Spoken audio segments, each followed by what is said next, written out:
तो मित्रों हमें उम्मीद है आप लोग पेन पेपर उठा लिए होंगे और अपने पेन पेपर को अपने पास सहेज कर रखे होंगे। अब क्वेश्चंस की तरफ चलेंगे। आप जानते हैं इस क्लास में 38 क्वेश्चंस हमें सॉल्व करना है और क्वेश्चंस का लेवल जो आपका है वो आपके टीजीडी आर्ट स्पेशल का है। इसका है टीजीडी आर्ट स्पेशल का है। कितने क्वेश्चंस हैं आप जानते हैं। इसमें जो टेस्ट होने वाला है इसमें हम 38 MCQ सॉल्व करने वाले हैं, मल्टीपल चॉइस क्वेश्चंस देखने वाले हैं। पहला क्वेश्चन आपकी स्क्रीन पे है, जो क्रमांक है वो 50 नंबर है। आपको बताना है इसका सही जवाब। जब हम पहले क्वेश्चंस की बात करते हैं तो आपसे कह रहा है कौन कालीघाट चित्रण की सुनम्य सुलेखन रेखाओं से प्रभावित हुए थे। नाम राम किंकर बेज का है, यामिनी राय का है, नंदलाल बोस का है और छतीन्द्रनाथ मजूमदार का नाम दे दिया गया। आपसे पूछा जा रहा है कालीघाट के चित्रण की सुनम्य सुलेखन रेखाओं से प्रभावित होने वाला कलाकार कौन सा है। मित्रों सभी ऑप्शंस देखने के बाद सीमा पाल जी सी, शिखा जी सी और निशा जी सी आंसर्स कह रही हैं। दिव्या जी राधे राधे। सही जवाब की अगर बात करते हैं तो निशा रानी ने दिया है। मित्रों आप जानते हैं कालीघाट से प्रेरणा प्राप्त करके जो रचना बनाते हैं उनको लोग यामिनी रंजन राय कहते हैं। यामिनी रंजन राय बहुत अच्छे व्यक्तित्व के धनी हैं। इनको फाइनली भारत का पिकासो भी कहा जाता है। तो आपको राइट आंसर जो देना होगा वो भारत के पिकासो के साथ देना होगा। अगला क्वेश्चन 51 नंबर। कृष्ण और बलराम जो कैनवास पे टेम्परा माध्यम में रचना है, ये चित्रण है राजा रवि वर्मा का है, के वेंकटप्पा का है, यामिनी रंजन राय का है या फिर छतीन्द्रनाथ मजूमदार का है। मित्रों आपको बताना है कृष्ण और बलराम जो कैनवास पर टेम्परा माध्यम में चित्रित है उसके बारे में आपसे पूछा जा रहा है इसके रचनाकार कौन है। जब कृष्ण और बलराम की हम बात करते हैं तो जिन्होंने माँ और बच्चा को बहुत अच्छे ढंग से उकेरा है उनकी रचना है। और सही जवाब जब बनेगा तो यामिनी रंजन राय के साथ बनेगा। तो सही जवाब हम बी के साथ लगाएंगे, यामिनी रंजन राय इज द राइट आंसर बनाएंगे। रजनीश जी very good morning. Sandhya ji very good morning. आप लोग समय से आए तो बहुत अच्छा लगेगा हमें। अगला क्वेश्चन हम 52 नंबर सॉल्व करेंगे। 52 नंबर क्वेश्चन है, कह रहा निम्नलिखित में से किस काल में संकेन रिलीफ का बहुत अधिक प्रयोग हुआ। संकेन रिलीफ का बहुत अधिक प्रयोग हुआ जापानी कला में, चीनी कला में, शुंग कला में या फिर मिस्री कला में। आपसे पूछा गया निम्नलिखित में से किस काल में शंकेनी रिलीफ का बहुत ज्यादा प्रयोग किया गया। मित्रों अगर हम फाइनली शंकेनी रिलीफ की बात करते हैं तो ये इजिप्ट वाली कला में हुआ है, यानी मिस्र वाली कला में हुआ है। सही जवाब आपको मिस्र की कला देना पड़ेगा। सही जवाब आपको बी के साथ लगाना पड़ेगा। B is the right answer हम लगाएंगे। अपने अगले क्वेश्चंस पे चलेंगे। अपना अगला क्वेश्चन क्या कह रहा है, पढ़ो और जवाब दो। क्वेश्चंस मित्रों अजंता की गुफा से आपसे पूछा जा रहा है और अजंता की गुफा की अगर हम लोकेशन की बात करते हैं तो आपसे कह रहा है अजंता। अजंता जिसे अजिष्ठा कहा जाता है। मित्रों अजंता जो आपके अर्धचंद्राकार रूप में दिखाई देती है उसमें कहा जा रहा है किस गुफा के गर्भगृह के मध्य धर्म चक्र प्रवर्तन मुद्रा में भगवान बुद्ध की प्रतिमा है। नाम गुफा संख्या 4 का दिया गया, गुफा संख्या 2 का दिया गया, गुफा संख्या 16 और गुफा संख्या 19 की बात की गई है। अजंता की कौन सी गुफा में आपसे पूछा गया बुद्ध प्रतिमा है जो धर्मचक्र प्रवर्तन मुद्रा में है। मित्रों अगर फाइनली हमें धर्मचक्र प्रवर्तन मुद्रा में बुद्ध की प्रतिमा देखनी है तो उसके लिए हमें जाना पड़ेगा गुफा संख्या 4 को देखने। तो राइट आंसर जो बनाना पड़ेगा वो फर्स्ट के साथ बनाना होगा। ए इज द राइट आंसर बनेगा। निशा रानी जी 2 बजे क्लास होगी, परेशान ना हो। पहले इस क्लास का लुत्फ उठाएं फिर 2 बजे वाली क्लास का भी आप फायदा उठाइएगा। अगला क्वेश्चन 54 नंबर है, कह रहा मिर्जापुर क्षेत्र की किन पहाड़ियों में प्रागैतिहासिक गुफा चित्र मिले हैं। नाम श्यामला पहाड़ी है, कबरा पहाड़ी है, कैमूर पहाड़ी है और अमरावती पहाड़ी का नाम दे दिया गया है। आपसे मिर्जापुर बेल्ट जिसका एक अच्छा और बढ़िया जो फाइनली पर्यटक स्थल रहा है विडंब, उसमें पूछा गया कि किन पहाड़ी में प्रागैतिहासिक गुफा चित्र मिलता है। उस पहाड़ी के बारे में आपको बताना है कहां पे प्रागैतिहासिक काल का दृश्य मिला है। 4 नाम आपके सामने है मित्रों। इन चारों नामों में आप देखेंगे तो प्रागैतिहासिक काल का दृश्य जो है वो कैमूर पहाड़ी श्रृंखला में दिखाई देगा। इसलिए आप जब राइट आंसर्स लगाएंगे तो कैमूर के साथ लगाएंगे, सी के साथ राइट आंसर्स बनाएंगे। सी इज द राइट आंसर्स लगाइएगा, आगे चला जाएगा। 55 नंबर क्वेश्चन आपकी स्क्रीन पे है और 55 नंबर क्वेश्चन कह रहा है महामाहिस का चित्र। महामाहिस का चित्र जो 10 फीट लंबा 6 फीट चौड़ा है, ये कहाँ अंकित है? महामाहिस नाम मिर्जापुर की कैमूर पहाड़ी है, होशंगाबाद की आदमगढ़ पहाड़ी है, भीमबेटका की पहाड़ी है और सतपुड़ा की पहाड़ी। आपसे पूछ लिया गया, अपना दीपक जी पूर्णिया की धरती से प्रणाम।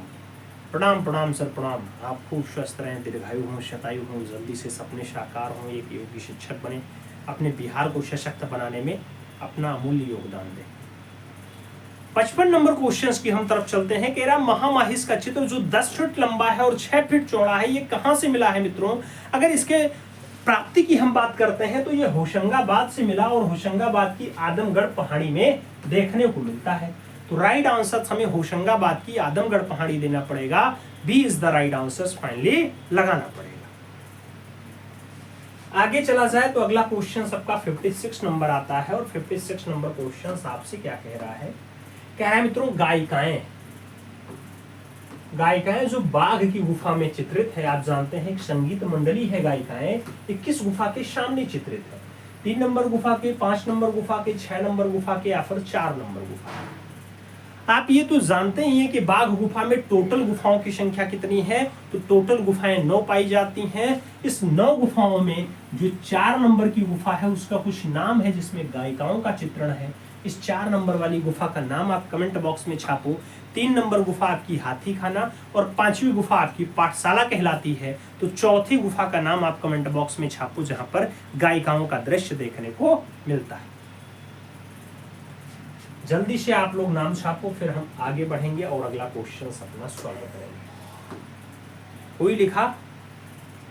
दिव्या जी ने लिखा है, सीमा जी ने लिखा है, लेखा जी ने लिखा है, अनीता जी ने लिखा है। आप सभी का धन्यवाद। राम बाबू जी ने लिखा, बहुत बहुत धन्यवाद। रंगमाला लिखा जाता है, रंग महल कहा जाता है 4 नंबर गुफा का नाम। अगला क्वेश्चन आपका 57 नंबर है। क्या कह रहा है 57 नंबर क्वेश्चन? मित्रों आपसे कह रहा है पूर्व मध्यकालीन कला पाल जैन का कौन सा विशेषता नहीं है? नाम चित्रों में लय और गति का पूर्ण अभाव है, चित्र लय और गति पूर्ण है, चित्रों में भावों का पूर्ण अभाव है या फिर उपरोक्त सभी। आपसे पूछ लिया गया है पूर्व मध्यकालीन कला है जैन पाल अपभ्रंश जिसमें आता है, उसकी विशेषता क्या नहीं है? चारों ऑप्शंस देखोगे तो जो विशेषता नहीं दिखाई देगी, ये शब्द पकड़ना, किसकी विशेषता नहीं दिखाई देती है मित्रों?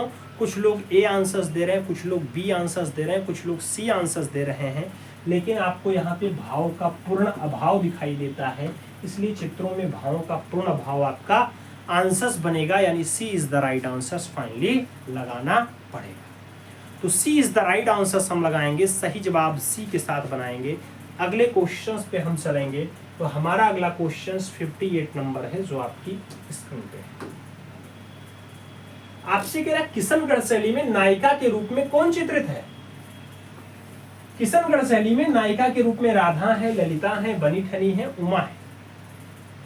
अगर हम किशनगढ़ शैली की बात करते हैं मित्रों, तो वहां पर जो नायिका के रूप में दर्शाई गई, वो नायिका के रूप में कौन सी महिला दर्शाई गई है? नायिका के रूप में फाइनली आप बनी ठनी के रूप में देखना, राधा मत लगाना।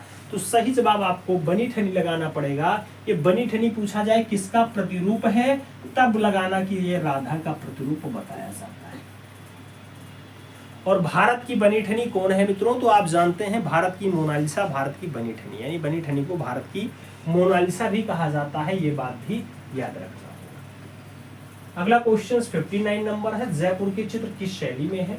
नाम दिया गया ये मुगल शैली में है, पहाड़ी शैली में है, कछवाहा शैली में है या फिर कंपनी शैली में दिखाई देते हैं।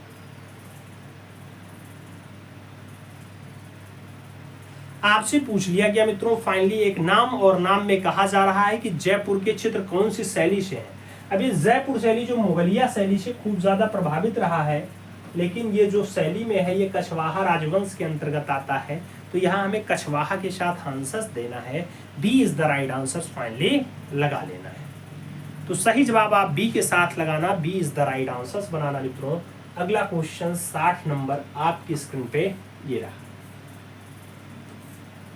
प्रश्न संख्या 60 की बात करते हैं तो राग रागनी चित्र किस शैली में अधिकता से बने हैं? राग रागनी चित्र कौन सी शैली में ज्यादा मात्रा में बने हैं? राजस्थानी में, दक्कनी में, मुगल में और पहाड़ी में। आपसे नाम पूछा गया है मित्रों, राग रागनी चित्र कौन सी शैली में अधिकता के साथ दिखाई देते हैं? जब हम बात राग रागनी की करते हैं मित्रों, तो आप भी जानते हैं राग और रागनियों का मैक्सिमम जो अंकन दिखाई देता है वो आपके राजस्थानी शैली में दिखाई देता है। तो राइट आंसर राजस्थानी के साथ आपको बनाना है, फर्स्ट के साथ राइट आंसर लगा लेना है। ए इज द राइट आंसर बना लेना है। अगला क्वेश्चन आपका आएगा 61 नंबर है मित्रों। आपसे कह रहा है वयन, वयन यानी पोत का संबंध किससे है? नाम वस्तुओं से है, वस्तुओं की आंतरिक रचना से है, वस्तुओं की बाहरी त्वचा या परत से है, या फिर वस्तुओं की व्याप्त अलंकरण से है? वयन यानी पोत का संबंध किससे है आपसे पूछा गया। अगर वयन यानी हम पोत का संबंध पूछ रहे हैं किससे है मित्रों, तो पोत का संबंध वस्तुओं की बाहरी त्वचा या परत से होता है। सी के साथ आपको राइट आंसर्स बनाना पड़ता है। C is the right answers लगाइएगा। अगला क्वेश्चन देखेंगे 62 नंबर आएगा, आपकी स्क्रीन पे होगा। ये आपका 62 नंबर क्वेश्चन क्या कह रहा है मित्रों, चित्र में अस्थायित्व लाघता क्या होता है? चित्र में अस्थायित्व लाघव क्या है? ऊंचाई है, मोटाई है, चौड़ाई है, कोई नहीं। आपसे पूछा गया चित्र में स्थिति लाघव या अस्थायी लाघव या स्थिति बताता है वो क्या है मित्रों। तो अगर चित्र में स्थिति लाघवता की हम बात करते हैं तो उसकी स्थिति में लाघव कितना है? लाघव मतलब मोटाई हो गया यहाँ पे, तो स्थिति लाघवता मोटाई को बताता है। सी के साथ आंसर आपको बनाना पड़ता है। C is the right answers लगाते हैं, सी के साथ आंसर्स बनाते हैं।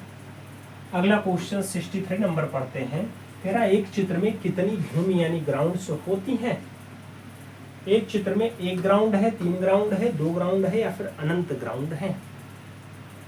एक चित्र में कितनी भूमि यानी कितने ग्राउंड्स होते हैं मित्रों? अगर चित्र में आपके ग्राउंड्स की बात आती है तो आप जानते हैं लंबाई, चौड़ाई, मोटाई के रूप में देखा जाए तो 3 ग्राउंड आपके दिखाई दे गए, तो सही जवाब सी के साथ लगा लेना। C is the right answer finally बना लेना।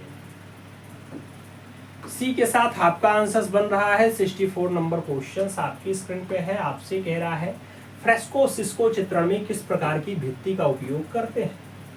फ्रेस्को सिस्को चित्रण में किस प्रकार की भित्ति उपयोग की जाती है? शुष्क वाली, बिना प्रस्तर वाली, गीली वाली, या फिर मध्यम शुष्क वाली? आपसे पूछा गया है फ्रेस्को सिस्को चित्रण में कौन से प्रकार की भित्ति उपयोग करते हैं, कौन से प्रकार की फाइनली हमें दीवार उपयोग करनी पड़ती है। तो फ्रेस्को और सिस्को चित्रण में फाइनली जो भित्ति उपयोग की जाती है उस भित्ति को हम कहते हैं शुष्क वाली भित्ति यानी सूखी वाली भित्ति। तो राइट आंसर आपको शुष्क भित्ति के साथ लगाना पड़ता है। क्या देना पड़ता है? सही जवाब फर्स्ट के साथ राइट आंसर लगाना पड़ता है। आगे चला जाता है। अगला क्वेश्चन 65 नंबर आता है। पूछा गया लय का संबंध है। नाम गति क्रम से है, भावों से है, रेखाओं से है, या फिर अलंकरण से है?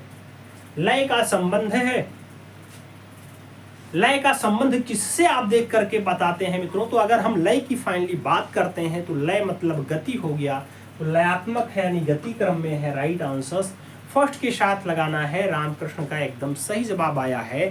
First is the right answers बना रहे हैं। आगे चला जाए तो अपना अगला क्वेश्चन 66 नंबर आता है जो आपकी स्क्रीन पे है।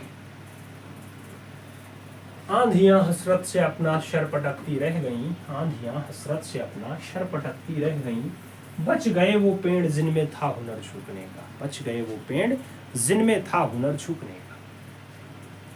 अगला क्वेश्चन 66 नंबर है।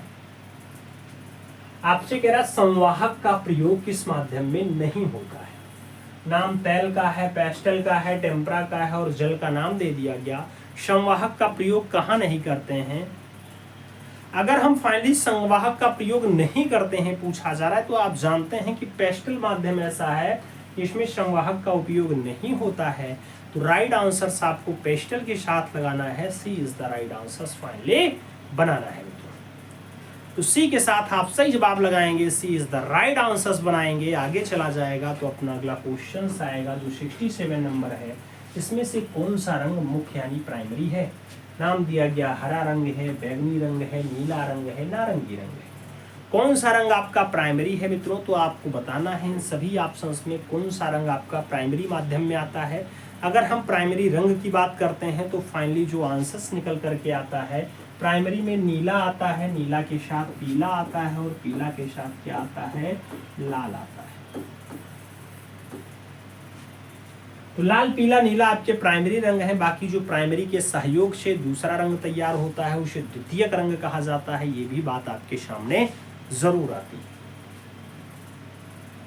आगे चला जाए, अगला क्वेश्चन 68 नंबर आता है, आपकी स्क्रीन पे है 68 नंबर। मित्रों क्या कह रहा है, आपसे कह रहा है कौन सा तत्व तो षडंग में नहीं है, षडंग में नहीं है। प्रमाण, लावण्य, अंतराल, रूपभेद। मित्रों षडंग जिसको व्याख्या की अगर बात करते हैं तो आलेख्य, आलेख्य पे अपनी व्याख्या मास्टर यशोधर पंडित के द्वारा दी गई और उसमें कहा गया रूप भेदा प्रमाणानि भाव लावण्य योजनम सदृश्य वर्णिका भंगम इति चित्र। षडांगकम तो यही चित्रकला के 6 अंग हैं। इसमें अगर देखा जाए तो फाइनली जो अंतराल है वो चित्रकला का अंग है, ना कि षडंग का। तो सही जवाब अंतराल के साथ लगाना, वहां रेखा रूप वर्ण तानपोत अंतराल चलता है। तो सही जवाब आप बी के साथ लगा रहे हैं। तैयब जी हो, रामकृष्ण जी हो, दिव्या जी हो, पंकज जी हो, एकदम सही जवाब है। अगला क्वेश्चन हम 69 नंबर पढ़ रहे हैं। आदर्श मनुष्याकृति के लिए भारत में कौन सा तल प्रमाण निर्धारित हुआ है? नाम शक्त तल का है, 9 तल का है, अष्ट तल का है और 12 तल का नाम दे दिया गया। आदर्श मनुष्याकृति के लिए पूछा गया है। आदर्श में आपके राम है, कृष्ण है, इन सभी का नाम आता है। और आप जानते हैं जब आपकी आदर्श मनुष्याकृति की बात आती है मित्रों, तो सही जवाब जो बनता है वो 9 ताल का बन जाता है। कितने ताल का बनता है? सही जवाब फाइनली अंतराल के साथ यहाँ पे आपको 9 ताल के साथ देना है। C is the right answer लगाना है। अगला क्वेश्चन हम 70 नंबर देखेंगे। प्रश्न संख्या 70 आपकी स्क्रीन पे है। पूछ लिया गया है, प्रागैतिहासिक काल के चित्रों में सबसे अधिक चित्र किस प्रकार के मिले हैं? पशुओं के हैं, मनुष्यों के हैं, आखेटकों के हैं, पक्षियों के। प्रागैतिहासिक काल की बात हो रही है मित्रों। उस टाइम पीरियड पे जो मैक्सिमम चित्र हमें देखने को मिलता है वो मैक्सिमम चित्र आप देखेंगे तो कहीं पे सुअर का आखेट, कहीं पर रीछ का आखेट, कहीं पर आपके अन्य आखेट दिखाई देते हैं। तो राइट आंसर आपको बी के साथ लगाना है। B is the right answer लगाइएगा। अगला क्वेश्चन हम लोग चलेंगे जो हमारा 71 नंबर होगा। 71 नंबर कह रहा है नील नदी की घाटी में पनपी सभ्यता है। नील नदी की घाटी में पनपी सभ्यता सिंधु सभ्यता है, चीनी सभ्यता है, मिस्र की सभ्यता है या फिर मेसोपोटामिया की सभ्यता है। आपसे पूछ लिया गया नील नदी की घाटी में पनपी सभ्यता कौन सी सभ्यता कहलाती है?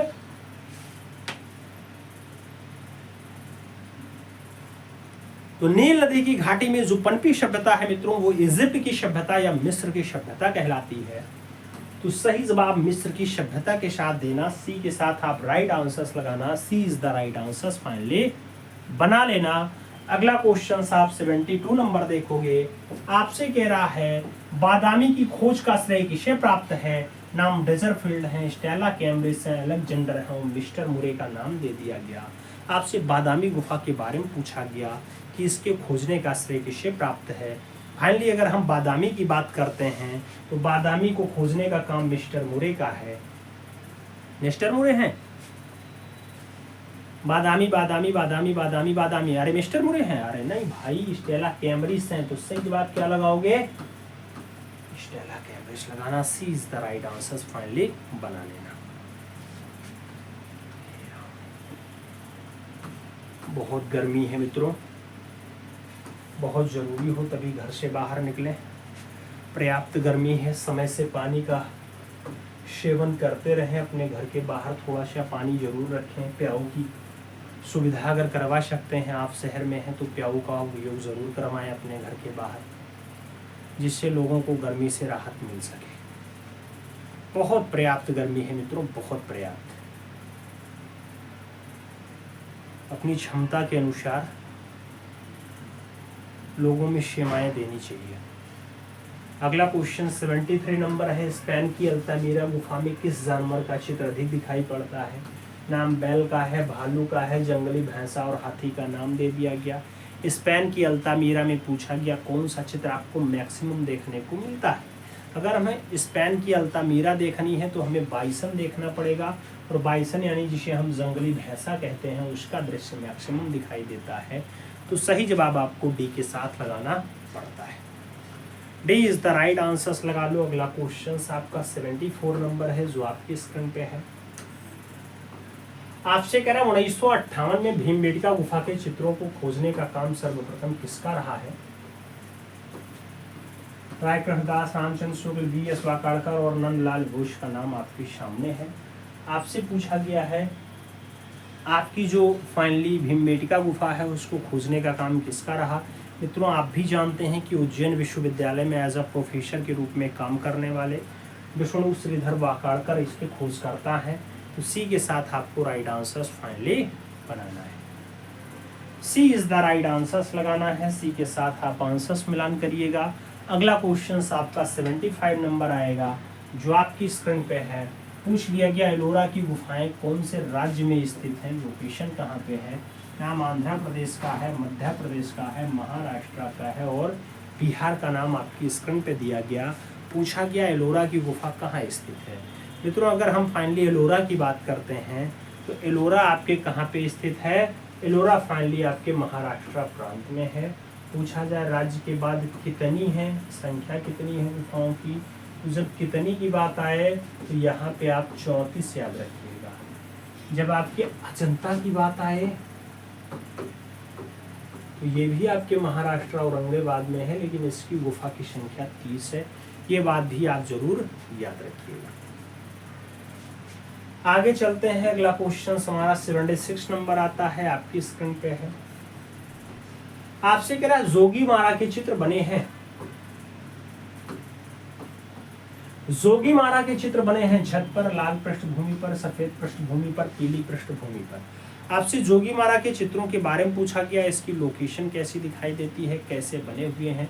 तो मित्रों, जो जोगीमारा है आप देखेंगे वहां पे छतों पर, टॉप फ्लोर पे आपको रूफ वाले हिस्से पे दृश्य दिखाई दे जाएगा। तो छतों पर और कभी कभी खंभे के ऊपरी वाले हिस्से पर देखने को मिलता है। तो सही जवाब फर्स्ट के साथ लगाना, ए इज द राइट आंसर्स बनाना। अगला क्वेश्चन आपका 77 नंबर है। पूछ लिया गया अजंता चित्रकला का माध्यम है। नाम म्यूरल दिया गया, तैल दिया गया, फ्रेस्को दिया गया, ग्राफिक दिया गया। अजंता चित्रकला का माध्यम है आपसे पूछा गया। मित्रों, अगर हम फाइनली अजंता चित्रकला के माध्यम पे बात करेंगे तो ये जो माध्यम आपको दिखाई देगा इस मीडियम को हम फाइनली कहेंगे फ्रेस्को मीडियम। तो सही जवाब फ्रेस्को के साथ देना होगा। सही जवाब बी के साथ हमें लगाना होगा। B is the right answers लगाएंगे। अगले क्वेश्चंस पे चलेंगे। 78 नंबर क्वेश्चन है जो आपकी स्क्रीन पे है। आपसे पूछ रहा है पाल युगीन पांडुलिपि चित्र अधिकांशतः आधारित है। नाम हिंदुत्व पर है, शैव मत पर है, ब्राह्मण मत पर है और बौद्ध मत पर है दिया गया है। आपसे पूछ लिया गया कि पाल युग की जो पांडुलिपियां होती हैं उनका मत कौन सा है, किस पर आधारित है। तो मित्रों, आप जानते हैं पाल का संबंध किससे होता है। जो अभी कल हम लोग बुद्ध पूर्णिमा मनाए उन्हीं भगवान बुद्ध से होता है। तो बौद्ध मत से आपका संबंध है पाल युग। तो राइट आंसर्स पाल युग की जो पांडुलिपि चित्रण हमें देखने को मिलेगा तो बौद्ध मत के साथ मिलेगा। बी के साथ नहीं, डी के साथ आंसर्स लगाना। अगला क्वेश्चन 79 नंबर है। जैन या अपभ्रंश चित्रकला का प्रसिद्ध स्रोत बताओ। नाम पंचदर्शी है, कामसूत्र है, धम्मपद है और कल्पसूत्र का नाम दिया गया। आपसे पूछा जा रहा है जैन या अपभ्रंश चित्रकला का प्रसिद्ध स्रोत क्या है। तो जैन या अपभ्रंश चित्रकला का जो फेमस स्रोत बताया जाता है मित्रों, वो फेमस स्रोत आपका क्या है, कल्पसूत्र है। और कल्पसूत्र की जो सबसे बढ़िया वाली प्रति है मित्रों वो आपके भारत के सिराजे हिंद जौनपुर से प्राप्त हुई है। तो राइट आंसर्स क्या दोगे, डी के साथ लगाओगे। D is the right answers बनाओगे।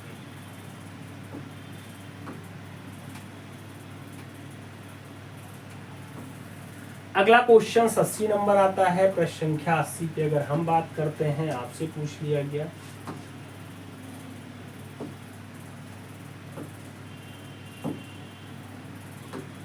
अस्सी नंबर क्वेश्चन से कह रहा है राजा उम्मेद सिंह ने किस चित्र शैली को मौलिकता प्रदान की। नाम बूंदी का है, अलवर का है, कोटा का है और किशनगढ़ का नाम दिया गया। आपसे पूछा जा रहा राजा उम्मेद सिंह ने किस शैली को मौलिकता प्रदान की मित्रों।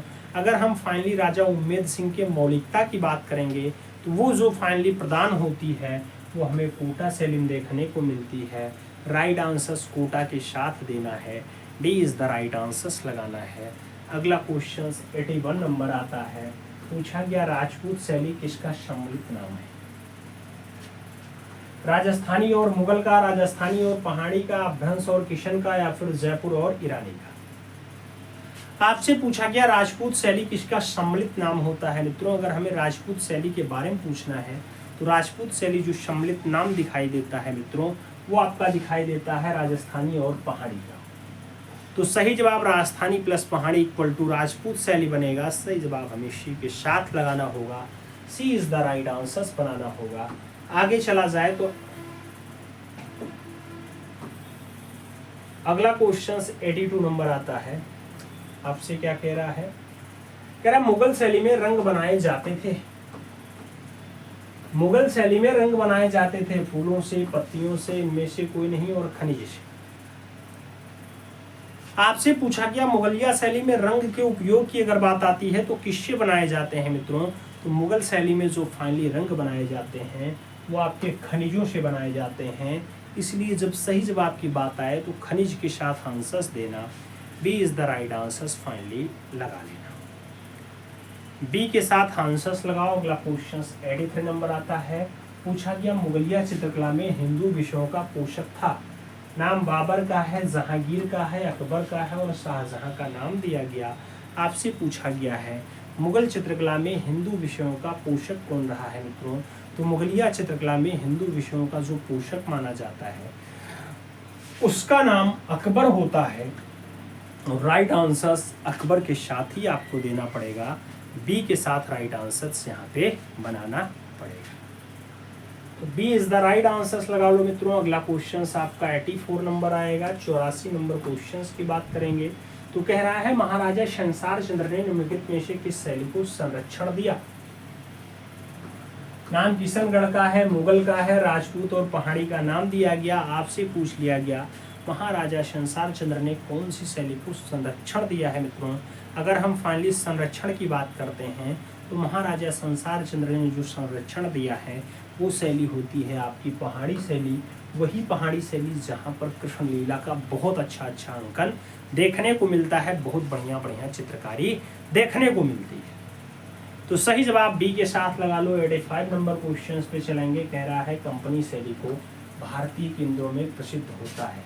मुर्शिदाबाद, पटना, दिल्ली और कलकत्ता। कंपनी शैली के भारतीय केंद्रों में कौन ज़्यादा फेमस है मित्रों। कंपनी शैली जिसको पीसी मानक 1943 में खोजते हैं मित्रों, उसका जो भारतीय केंद्र ज़्यादा फेमस होता है क्योंकि ये शैली जो है पटना शहर में पल्लवित होती है, तो पटना केंद्र इसका ज़्यादा फेमस होता है। इसी के नाम पे इसे पटना शैली भी कहा जाता है। तो सही जवाब सी के साथ लगा लो।